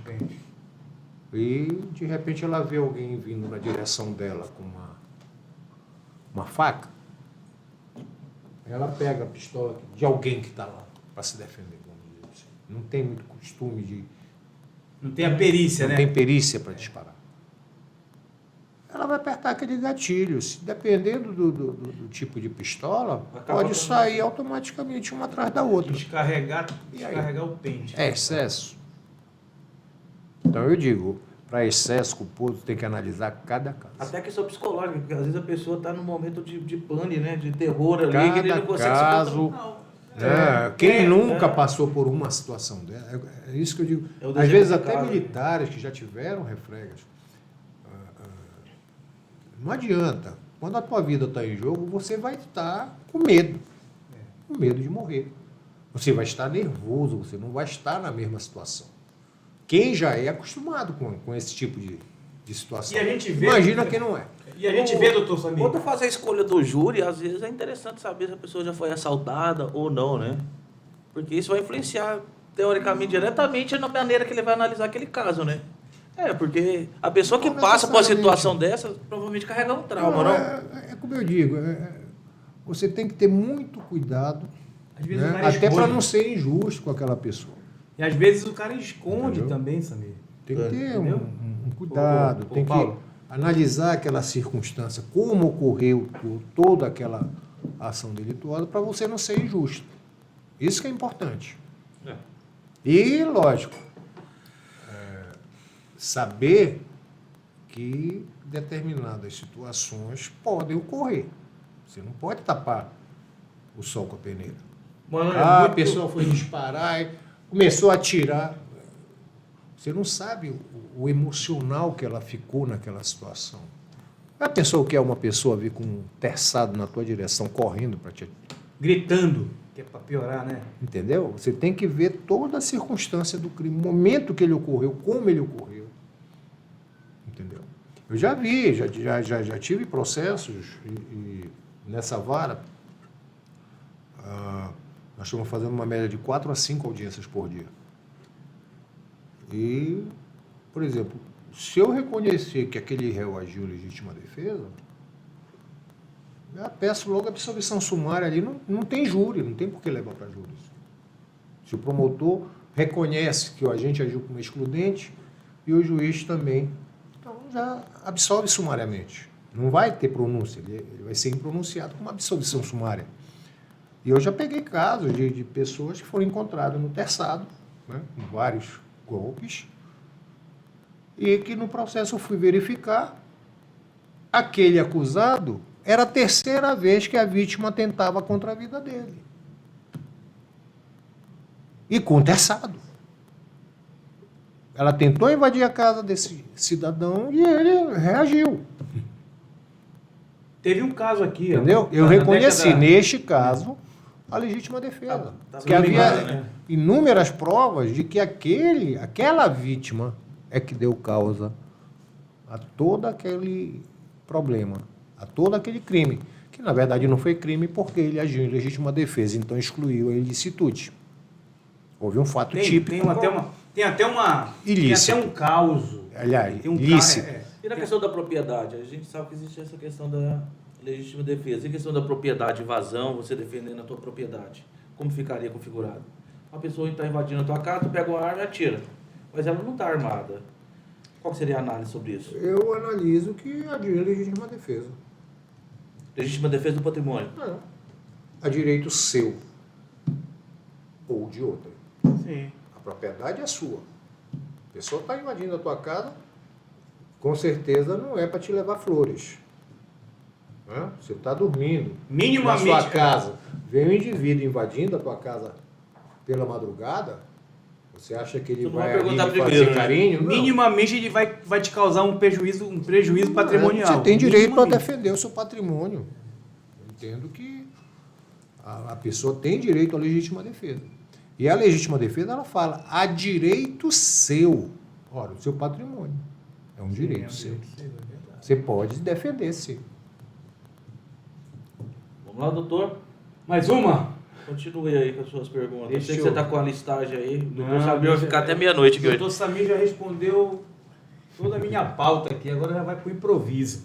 Não, mas assim, a gente tem ouvido algumas reportagens aí e teve agora aquela situação aquela situação da lancha, aquele crime da moça que caiu no rio, não sei o que Teve uma mais. reviravolta agora, Teve né? uma reviravolta agora.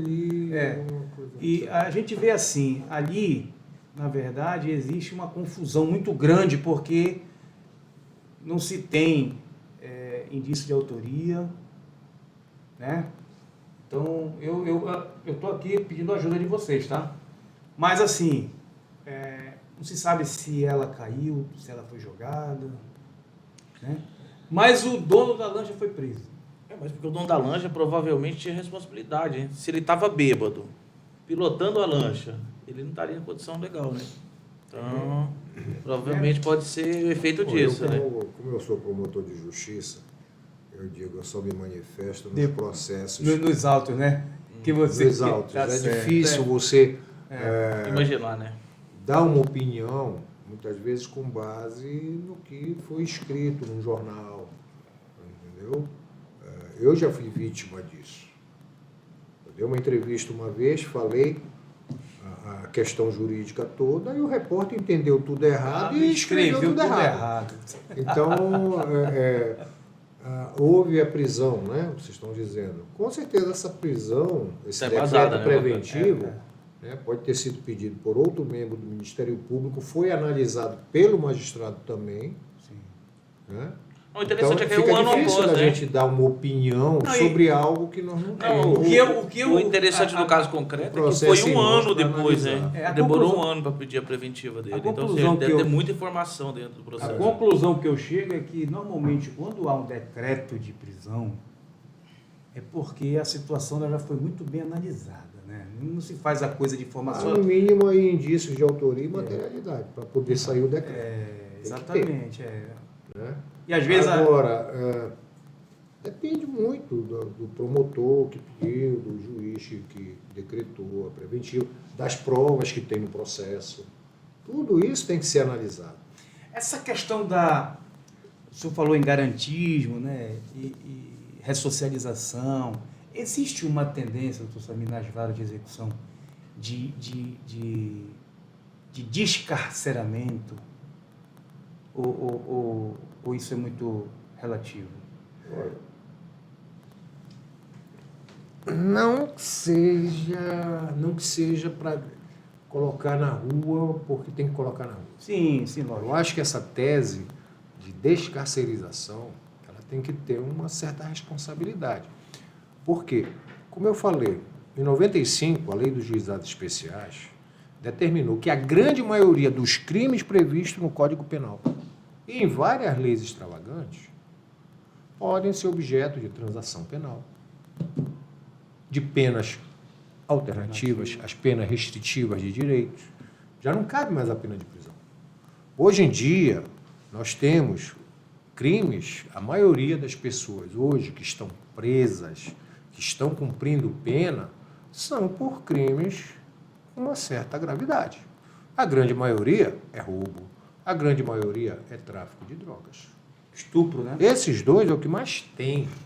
Temos estupro, temos homicídios. Esses são os crimes mais graves. Latrocínio.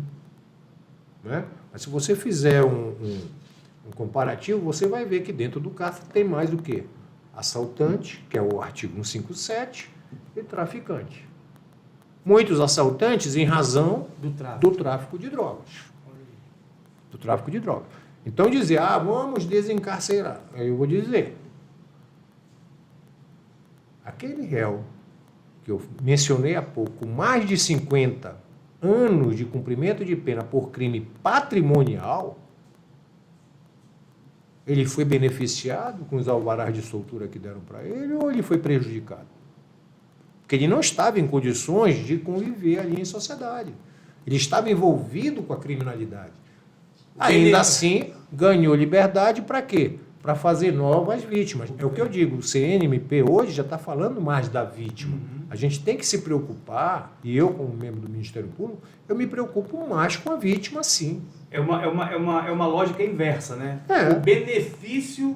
O benefício processual, ao invés de proporcionar para ele uma vantagem, acabou ocasionando uma desvantagem, né?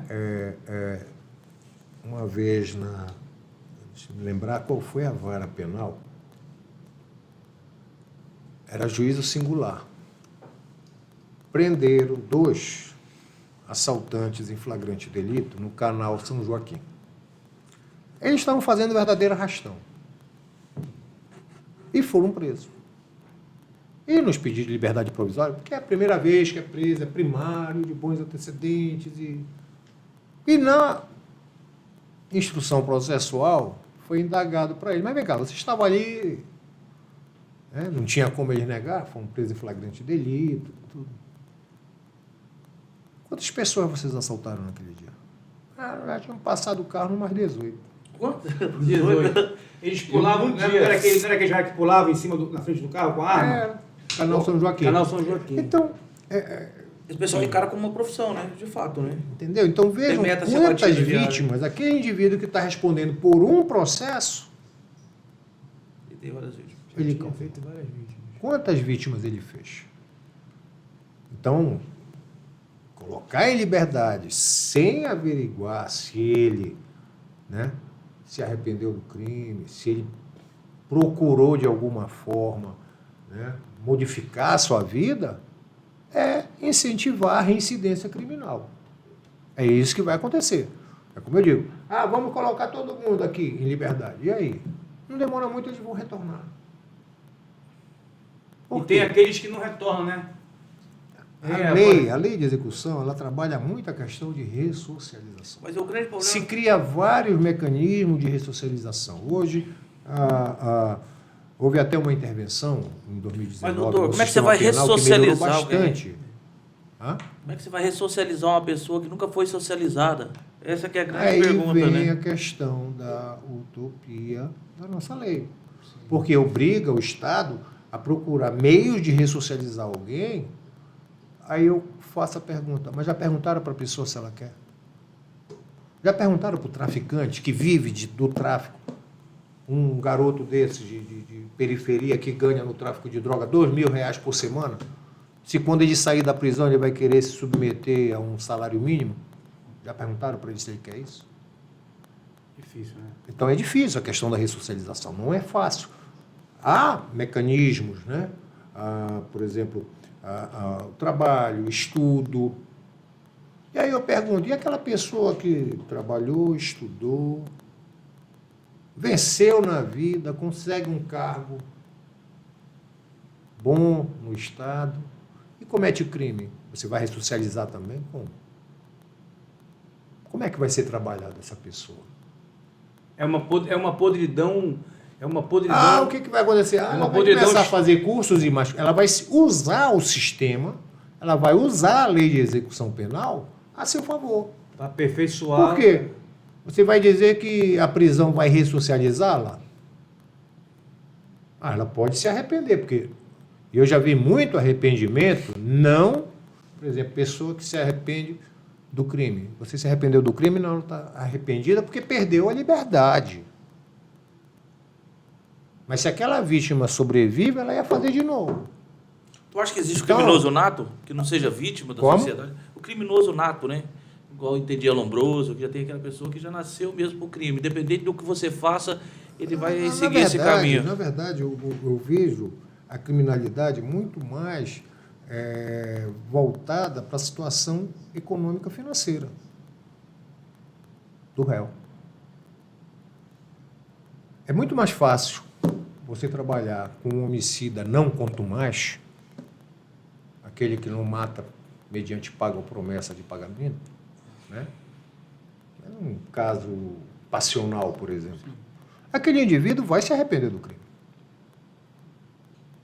Possivelmente esse indivíduo vai se ressocializar. Ele vai procurar o que fazer dentro do cárcere, vai estudar, vai procurar trabalhar, o estudo, o trabalho faz a remissão de pena, que é uma redução da pena dele, e ele possivelmente não vai retornar. Porque o crime de homicídio não faz parte da vida dele, como faz, lamentavelmente, da vida, o roubo, o tráfico, faz parte da vida financeira de várias pessoas. Sobre essa questão, acho interessante que o senhor deve conhecer aquela APAI em Minas, né? Aquela APAI de recuperação, ressocialização que existe em Minas.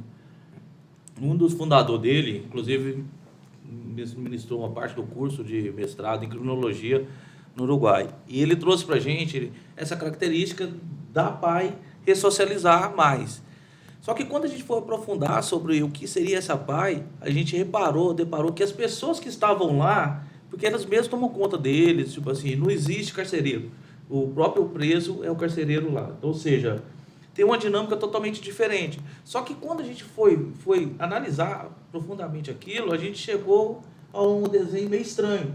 Porque as pessoas que estavam ali eram escolhidas a dedo para participar. Então, ou seja, são pessoas que não precisavam ser ressocializadas. Elas já estavam ressocializadas. Nós já tivemos a PAI aqui no estado do Pará, há muito tempo atrás, E era esse desenho também? Exatamente. Olha, É porque você fala assim, não, a gente tem um índice de ressocialização de 90%. Mas também O sistema penal em si, ele ressocializa muita gente.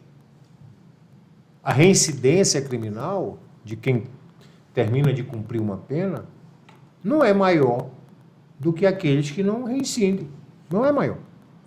Aí o que acontece? Se cria um método APAC, não é APAC, é APAC. APAC é miraculoso, né? É APAC. E ele vai usurpar, na minha visão, porque era o que acontecia aqui, aqueles poucos que se ressocializavam dentro do sistema, e ele vai puxar para ele, não quem está ressocializando somos nós. Ele pegava réu primário, aquele indivíduo que não era voltado à prática de crime, um homicida puro e simples, que é um fato isolado na vida dele. Assim, né? Mas a análise Eu- foi feita eu- sobre isso. Tentaram chegando nessas trazer informações. novamente para cá, eu não sei se algum interior do estado, alguma promotoria do interior encampou. Mas nós da capital ficamos preocupados, porque nós já tivemos aqui, e aqui no estado do Pará não deu certo. Em Minas, parece que está dando Lá certo deu até certo. hoje. É uma referência muito boa. Em 2001. Mas aqui, a época que foi colocado esse sistema, ele não deu certo por isso. Ele Então, traz um resultado muito bom, mas ele traz aqueles resultado de que- pessoas já boas. Entendeu? Não tô falando Aqueles que se deva parar. ressocializavam Mas é um resultado normalmente, fantasiado. iriam ser ressocializados normalmente porque estavam arrependidos do crime que praticaram, estavam arrependidos também porque perderam a liberdade, estavam arrependidos porque o sistema carcerário não é um lugar Não é bom um- para se viver. não é um hotel, Estava arrependido de tudo pela prática delituosa. E às vezes tinha Ele pessoas já iria se ressocializar novamente. Aí você chama uma instituição qualquer para ela chamar para si essa ressocialização que seria natural do Estado. Tem um ponto positivo que eu vejo nisso, que era o seguinte, como eles faziam as escolhas dentro do sistema carcerário, então muitas pessoas tentavam se adequar àquela situação para poder ir para lá, entendeu? Para esses órgãos. Em 2001. Seria um ponto positivo disso. Porque, na verdade, não é uma situação ruim, mas é que ela puxa as pessoas boas do sistema carcerário e fala que ressocializa mais. Então, eu acho que as informações são erradas, né? Mas essa questão da Então, ressocialização tem um começa negócio. a se criar mecanismo para chamar determinadas pessoas que Pode ser perigoso. não iriam se ressocializar. Aí me preocupa. Em 2001, eu tive uma experiência dessa, que eu respondi em 2001 pela Diretoria Administrativa e Financeira da Secretaria de Justiça, e lá a gente tinha o Conselho Penitenciário. E o Conselho Penitenciário ele tinha uns convênios em que, por exemplo, a mão de obra da Secretaria, ela era toda feita por egressos. Por exemplo, quem fazia limpeza, quem fazia toda a parte de asseio e conservação, eram os egressos do sistema penal. E normalmente chegava a determinado período, porque eles, se eu não me engano, eram contratados de 2 em 2 anos, né? Eles mandavam para a gente a relação de quem a gente queria trabalhar. E a gente só trabalhava com homicida, tá entendendo? Aquele homicida... Nacional, né? Mais ou menos assim.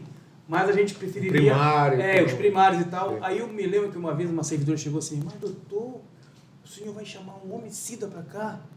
Aí eu disse, pois é, porque o homicida não rouba. Você imagina se eu trouxesse um cara que estivesse respondendo por furto e eu coloco o cara para arrumar a tua sala, ele vê a tua bolsa em cima da mesa, o que ele vai fazer? Porque é a dinâmica dele, é a realidade dele. O homicida não. Né? Então também tem isso. Por isso é que quando você falou naquele eu nem vou falar no homicida nato, né? Mas no criminoso nato, né? Aquele cara que já nasce com aquela hereditariedade ou com aquela genética, né? Uhum. Muitas vezes eu acredito que exista. Eu acho que o cara não é formado só durante a infância. Muitas vezes uma família desajustada, aquele conjunto, né, social, ele influencia para que a personalidade da pessoa seja... Até característica biológica, né? Também. Tem estudos que demonstram características também. biológicas. Mas existem... Homicídio, mas eu digo assim, homicídio é um crime de qualquer ser humano. Qualquer ser humano Ninguém está livre. pode se tornar um homicídio. Eu não sei se foi... Um roubo, um tráfico, Não, já é uma aí já direcionada. eu não sei se foi Freud a que- situação talvez econômica e financeira dela pode levar ela a cometer esses delitos. Mas um dos estudiosos da psicologia, não sei se foi Freud, ele falava que todo ser humano é um assassino em potencial, Exatamente. dependendo da circunstância. Entendeu? Por isso que o doutor Samir falou que o homicídio ele é um crime de qualquer um. Depende da situação, não é verdade? Lógico, aquele que mata para receber dinheiro é diferente. Mas qualquer pessoa, uma briga qualquer. Eu conheci um condenado e nunca tinha se envolvido na juventude em briga, em nada, um cara tranquilo. E uma vez eu fazendo mutirão carcerário, eu vi esse rapaz lá. Era uma pessoa que convivia amplamente, normalmente. Tinha vida social, né? E eu olhei ele lá e pensei até que ele era Funcionário. Era aquele preso de bom comportamento que estava ajudando a direção e estava ali com a gente fazendo os processos e ele ali. Depois, no final, ele chegou. Samir, o senhor veja a minha situação? Como assim? Qual? O senhor está pensando que eu sou funcionário? Eu sou interno daqui. E aí, mas como? O que houve? Aí eu fui saber. Uma briga que era envolvendo até o irmão dele. Ele se meteu e acabou matando alguém. Entendeu? Teve aquela briga num posto de gasolina ali na João Paulo também, que aconteceu mais ou menos assim, né? O rapaz nunca tinha se envolvido numa confusão. Né? Homicídio Estavam lá e aí É provocou óbvio, ele. cada pessoa tem o seu controle, né? Nós temos que ter o nosso Mas controle todo mundo tem seus para não gatilhos, chegar a tanto. Todo mundo tem seus Mas, gatilhos, né? dependendo da circunstância, as coisas acontecem. Né? Esse rapaz, eu fiquei realmente penalizado, porque eu conhecia ele, eu sabia da índole dele. Não era uma índole assassina, mas ele matou. E estava lá cumprindo a pena dele. Nós tivemos um caso recente também. Esse aí seria uma pessoa do perfil que já está ressocializado. Ele Não simplesmente tinha- estava não tinha. pagando a pena do crime que O cometeu. perfil dele era uma pessoa pacata. Agora, no momento que viu o irmão apanhando, foi se meter na briga, pegou um pedaço de pau, bateu na cabeça de alguém e matou. Então, simplesmente estava pagando pena, porque socializado ele está, né? Na verdade. Aí eu digo, esse tipo se ressocializa. Por quê? A criminalidade não está no seu sangue. Não está na vontade de roubar, de traficar, de receber dinheiro para matar alguém. Esses, é tranquilo, não dão problema no cárcere. Agora, Mas você não acha que corre o risco dessas pessoas veja também ir para essas o associações, assaltante, veja o traficante. E o que é pior, hoje nós temos no sistema as facções criminosas. Então, Né? isso que eu penso. Porque uma pessoa às vezes entra por esse motivo, mas chega lá, se vê forçada a se unir para criar proteção lá Que é dentro. uma forma de defesa Dele lá entre dentro, né? eles. As facções, para as pessoas que fazem parte, ela faz uma certa proteção. Ao mesmo tempo que ela também se locupleta dele nas ações. Sim. Né? E dentro do sistema penitenciário, eles criam núcleos para se proteger, não é verdade, das rivais. Querendo não ficar Que exposto, nós né? temos há um certo controle hoje por parte do Estado, desde a intervenção que houve no sistema penal em 2019. Eu digo assim, o sistema penal paraense ele tem dois momentos. Antes de 2019 e depois. Antes de 2019, quem dominava o cárcere eram as facções. A partir de 2019, com a intervenção federal que houve no sistema, o Estado voltou a ter o controle do sistema carcerário aqui no estado do Pará. Inclusive, em razão dessas ações, né, não somente, obviamente, da FETIP, mas dos promotores de execução penal, do qual me incluo, juiz de execução penal, o secretário, à época, doutor Jalma Vasconcelos, hoje o sistema ele está muito mais digno para o preso. Para vocês terem uma ideia, tinha preso que era escravizado de outro preso, era um escravo de outro preso, dentro daquele CRPP-1. Por conta Os presos vendiam a comida que o Estado dava. Já pensou? O Estado fornece a alimentação dos presos. Mas tinha preso que tinha que pagar para um dos chefões para ele poder comer. E isso foi descoberto à época. E como não tem, em tese, entre aspas, dinheiro dentro da penitenciária, o cara pagava como? Serviços pessoais? Serviços pessoais, aí vem a questão de estupros que ocorriam, né, nas visitas que haviam dentro do cárcere, as visitas eram dentro da cela. Hoje em dia, não. Hoje tem uma área em cada casa penal para a pessoa fazer a visita ao seu ente que está preso, que está preso. Hoje você entra, não sei se os senhores já tiveram a oportunidade de entrar numa casa penal, antes de 2019, antes da intervenção. Você, quando chegava a uns 15 metros do bloco carcerário, você já sentia aquele mau cheiro vindo de lá. Você entrar num bloco carcerário, naquela época, era considerado uma insanidade. Por quê? Salubre. Porque você sabia que ali tinha armas de fogo guardadas, celulares à torta e à direita. Por quê? Você viu uma cela daquelas, era cheio de roupa pendurada, rede para tudo quanto era lugar, ventilador, televisão. Era um negócio totalmente assim, absurdo o que nós tínhamos. Hoje não. Hoje a coisa está controlada. Hoje o preso ele tem uniforme, hoje o preso ele tem kit de higiene, hoje o preso ele tem 4 alimentações por dia, é café, almoço, merenda e janta. O que você acha que fez mudar isso? No interior do estado, acho que foi em Vitória, no complexo de Vitória de Xingu. Alguns presos que trabalham, eu fui ouvi-lo, conversar, e ele disse, eu perguntei, tu estavas naquela penitenciária de Altamira, a época que houve aquelas mortes todas? Ele disse, estava. Faz um comparativo para mim, daquela época para hoje. E este preso olhou na minha cara e disse, doutor, hoje eu tenho certeza, quando eu vou dormir à noite, que eu amanheço, que eu vou acordar vivo. Naquela época nós não tínhamos essa certeza. O cara nem dormia. Por quê? Porque quem controlava os blocos carcerários não era o Estado. Hoje o Estado controla.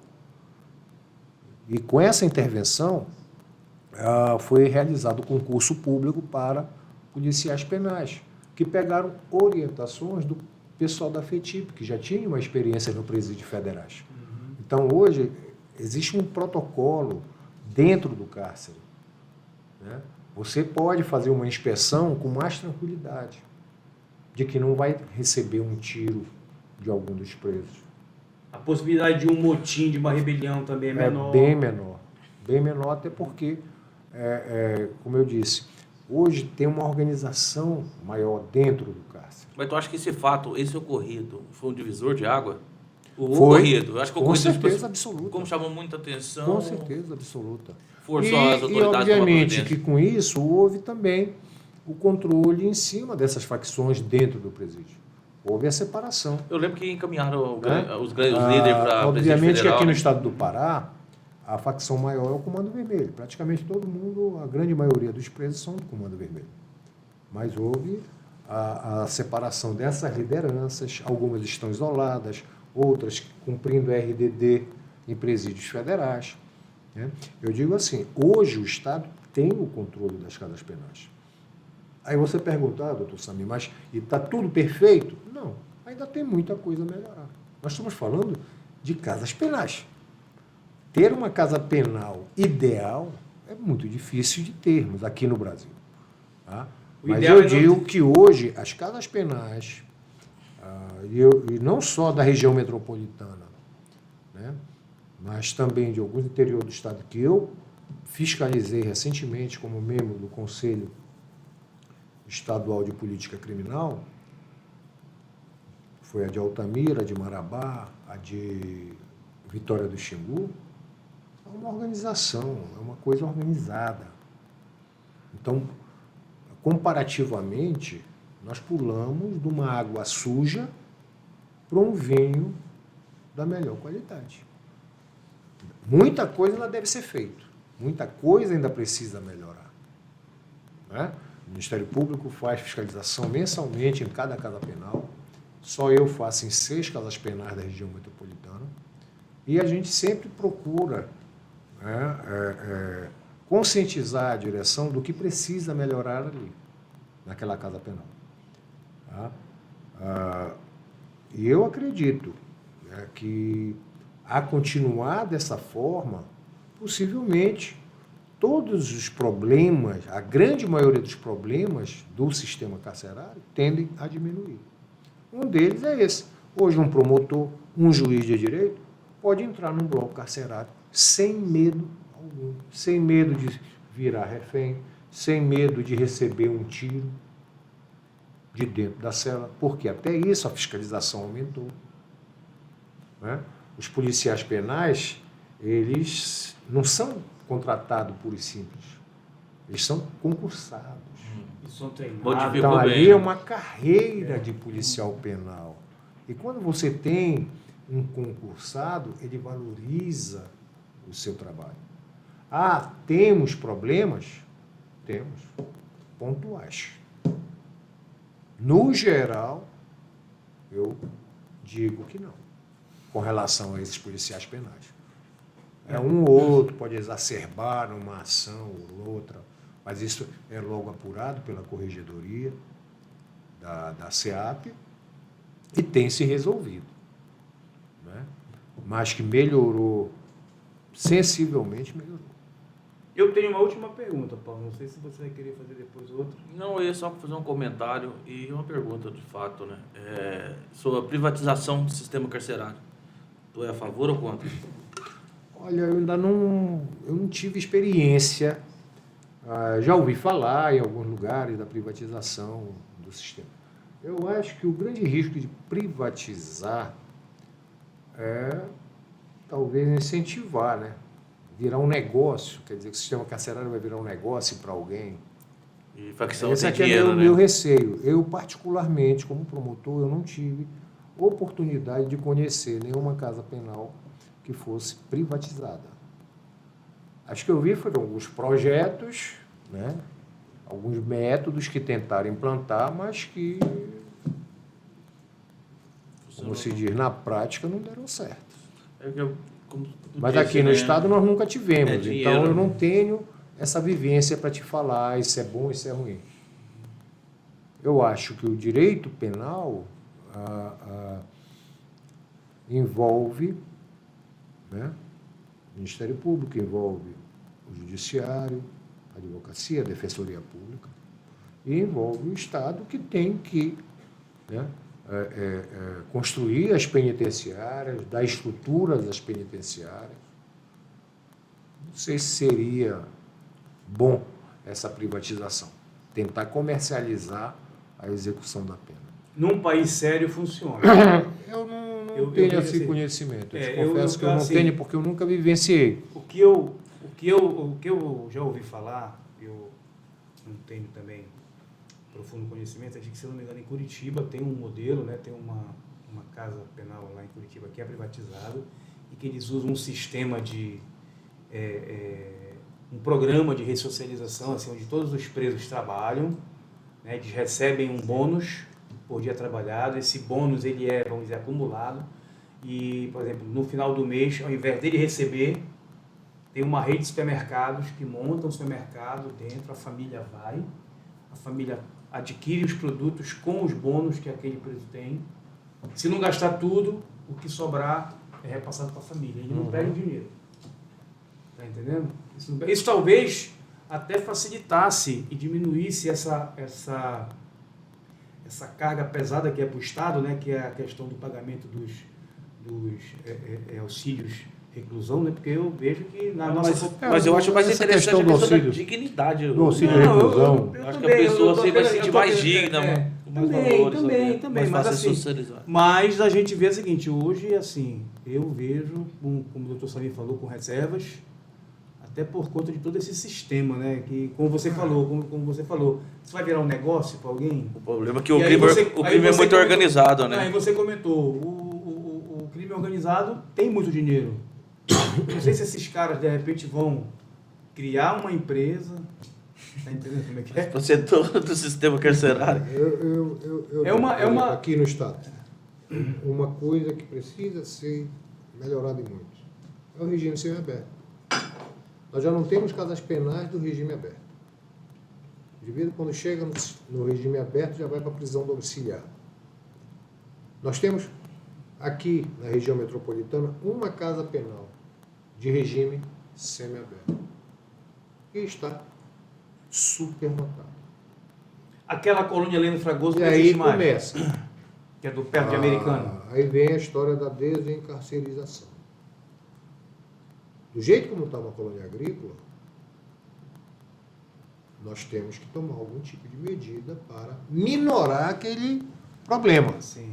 E aí começa, daqui a pouco nós vamos ter, se não aumentarem a capacidade da colônia agrícola, né, de tomar certas medidas, porque não é possível uma casa penal, salvo engano, são 900 vagas, ter 2.000 pessoas. Olha aí. Entendeu? Mas na grande maioria das casas penais da região metropolitana não há essa superlotação. Mas o que ocorre? O número de presos no regime fechado, o futuro deles é a progressão de regime. E para onde eles vão? Para a colônia. E já está superlotado. Já está superlotado. Então é uma situação que a gente precisa Mas é uma questão de boa analisar vontade, com né? muito cuidado. Ou seja, eu sempre dizia isso para os meus alunos. Quando a progressão de regime era somente na razão de um sexto da pena. Né? Hoje já tem vários, né? Tem 20%, tem 25%, tem 2/5, 3/5. Mas eu dizia assim, um crime comum, que não seja hediondo, naquela época, na razão de um sexto, o indivíduo cumpria 17%. De 6% para 17% no fechado, 13% no semiaberto, que seria o regime onde ele iria ter mais possibilidade de aprender um ofício, 13%, e o restante, regime aberto, 70%. Aí eu pergunto, alguma coisa tem que ser modificada. A lógica não seria que ser o inverso? Entendeu? Alguma coisa tem que ser feita. Agora, sabe- ficar nessa, vamos desencarcerar. E aí? Doutor A pessoa Samir, tem condições de conviver em sociedade já? Ou ela vai continuar matando, roubando? explica para o pessoal qual que é a diferença dos regimes. Fechado. Como? Você explica a diferença dos regimes. O que ocorre em cada regime. Porque o pessoal Não, o normalmente regime que está fechado é um ouvindo não regime conhece. que deve ser cumprido em penitenciárias. Né? Então, o que é uma penitenciária? É uma casa penal, que ela pode ser de segurança máxima, de segurança média, né? Mas que tem que ter muro, guarita, celas, de preferência individuais, mas ante a superpopulação carcerária brasileira é muito difícil você construir um presídio com celas individuais. Hoje nós temos com celas com 12 beliches. Né? Pelo menos tem beliche para 12 pessoas ali. Então, é um regime mais rigoroso que nós temos. Regime semiaberto. Aí o cumprimento já seria onde? Numa colônia agrícola, numa colônia industrial. Que é uma grande crítica que eu faço no sistema desde que eu entrei. A maioria das pessoas de Belém que vão para o regime semiaberto, quando são presos, né, cumprem pena, e vão para o semiaberto. Iam para a colônia agrícola para aprender ofícios de agricultor. E o daí, cara... quando ele saísse, fosse para o aberto, ele ia o quê?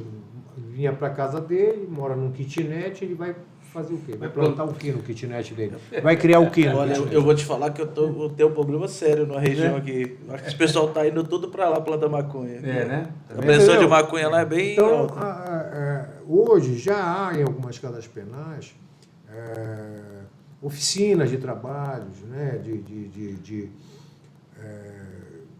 ensinando a pintar, ensinando Marcenaria, ofícios, né? Marcenaria. Já. Já. Isso aí é importante. Isso é um ofício. Entendeu? Até cursos profissionalizantes, né?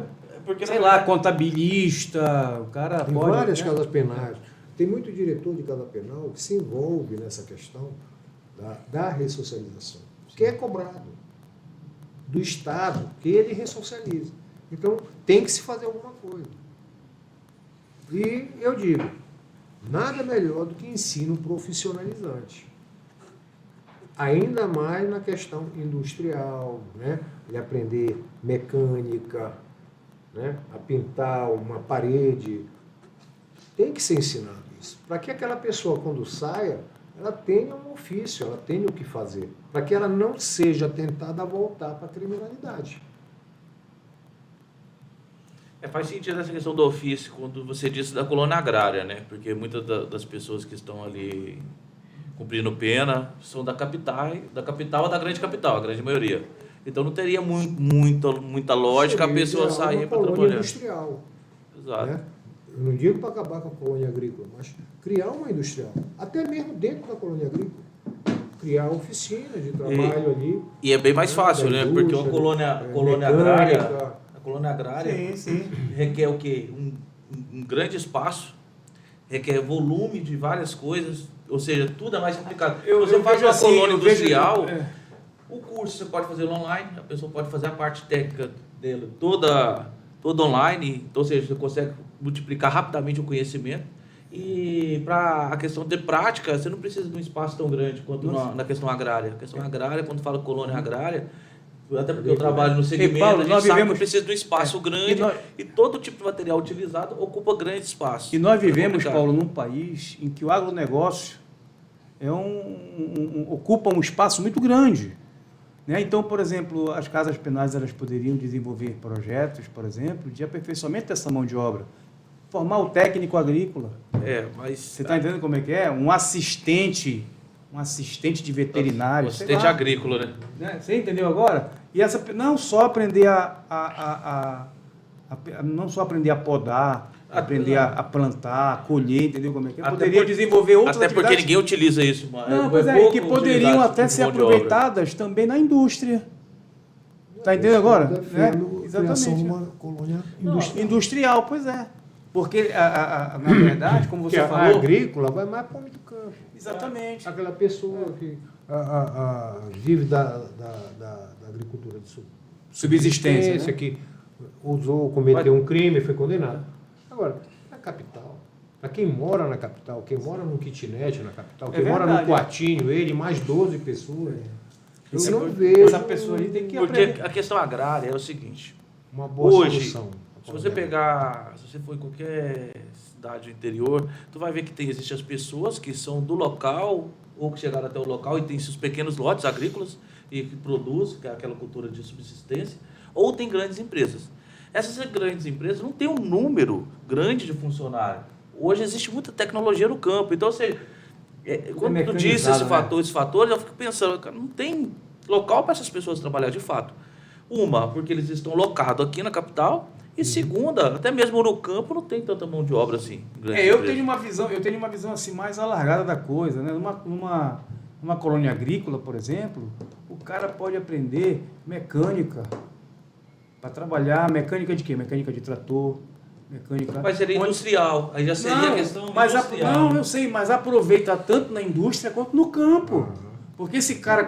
Isso é mecânica de uma forma geral. Sim. Aí. Porque o cara pode ser aproveitado em qualquer lugar. Ele pode ser aproveitado na cidade e ele pode ser aproveitado no campo. Tudo aquilo que você falou, Paulo, tudo é uma questão de vontade política, né? De repente, fazer o negócio acontecer. É como eu digo, tem várias casas que já têm esses projetos, né? Nós não temos a colônia industrial, mas nós não temos casas com marcenaria, marcenaria, fábrica de vassoura, se não me engano, fábrica de bola, né? Tinha aquela fábrica Esperança que fecharam. Essa fábrica de bola, eu não sei se ainda funciona. Era a fábrica Esperança, né? A fábrica Esperança? Não. Mas a feitura de bola era feita dentro do cárcere. Inclusive, isso aí foi uma coisa... Seria cômico se não fosse trágico, né? O CRPP-3 foi uma casa penal construída depois do CRPP-2. O CRPP-2, quando foi construído, em tese seria de segurança máxima. E aí construíram o CRPP-3. Era a única casa toda automatizada. Você queria entrar na cela 1, você apertava no botão, abria a porta da cela 1. Havia um vidro nessa cela que você podia olhar para dentro, que era a prova de bala. E justamente na época da feitura dessas bolas, um dos presos teve a ideia de pegar aquela linha Que costura a bola? e começou a friccionar no vidro, cortou o vidro, conclusão. Logo todas as celas já não tinha mais vidro, a prova de bala. E outro preso descobriu como dar um curto e abrir ao mesmo tempo todas as portas. Isso porque ele tinha o curso de eletricista. conclusão. A casa deixou de ser de segurança máxima, né? Sim. CRPP3. Até pela localização dela, muito próximo da BR, por isso que teve muitas tentativas de resgate lá, né? Houve aquela situação de quem veio da colônia agrícola tentar resgatar preso no CRPP3, que morreram várias pessoas ali. Então, hoje nós temos uma casa que não é, vamos dizer assim, uma segurança máxima, mas ela está protegida por todo o complexo, que é o 5. O CRPP5.